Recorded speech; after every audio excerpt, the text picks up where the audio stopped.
नहीं करेंगे सम्मान से समझौता।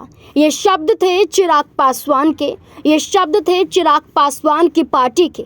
मानो इन शब्दों के आधार पर भारतीय जनता पार्टी को चेतावनी दी जा रही है कि हमारी मांग है कि हमें 40 से ज़्यादा सीटें दी जाए। अगर तय मुताबिक सीटें नहीं दी जाएंगी तो हम पाला बदलने के लिए तैयार हैं। हम अकेले अपने दम पर चुनाव लड़ने के लिए तैयार हैं। हम 243 सीटों पर चुनाव लड़ने के लिए तैयार हैं।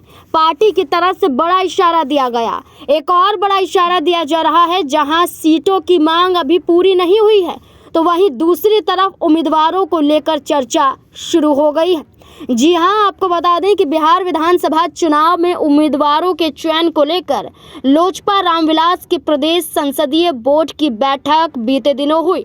संसदीय बोर्ड के अध्यक्ष हुलास पांडे और पार्टी के बिहार प्रदेश अध्यक्ष राजू तिवारी के नेतृत्व में हुई इस बैठक में बोर्ड के सदस्यों ने महत्वपूर्ण सीटों पर उम्मीदवारों के चयन को लेकर चर्चा की। पार्टी के पुराने कार्यकर्ताओं के साथ पिछले लोकसभा और विधानसभा चुनाव में प्रदर्शन के आधार पर उम्मीदवारों के नामों पर चर्चा हुई।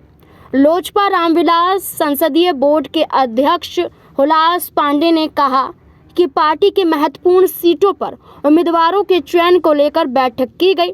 उम्मीदवारों का पैनल बनाकर केंद्रीय संसदीय बोर्ड को भेज दिया जाएगा। केंद्रीय बोर्ड ही उम्मीदवारों के चयन पर अंतिम निर्णय लेगा। वहीं सूत्रों के अनुसार एनडीए में बिहार चुनाव से पहले सीट शेयरिंग को लेकर माथापच्ची चल रही है। चिराग पासवान की लोजपा रामविलास 40 से ज़्यादा सीटों की मांग पर अड़ी है। वहीं आरा, छपरा, गया, पूर्णिया समेत कई जगहों पर रैलियां कर चुके हैं और लगातार रैलियां कर भी रहे हैं। लोजपा रामविलास के सांसद और बिहार प्रभारी अरुण भारती ने 2 दिन पहले लोकसभा चुनाव 2024 में पार्टी का 100% स्ट्राइक रेट दिखाकर सीटों की डिमांड की बात कही थी। साथ ही चिराग ने एक इंटरव्यू में कहा था कि 1-2 सीटें कम होगी तो चलेगा, लेकिन जिताऊ विधानसभाओं पर उनकी नज़र है। यानी कि विधानसभा चुनाव में भी स्ट्राइक रेट अच्छा रह सकता है। केंद्रीय मंत्री चिराग पासवान ने मीडिया से बातचीत में कहा था कि सीट बंटवारे में सम्मान के साथ समझौता नहीं होगा। उन्होंने साफ कहा कि जल्द से जल्द फैसला हो। माना जा रहा है कि नवरात्रि के बाद फैसला हो सकता है एनडीए में सीट बंटवारे को लेकर।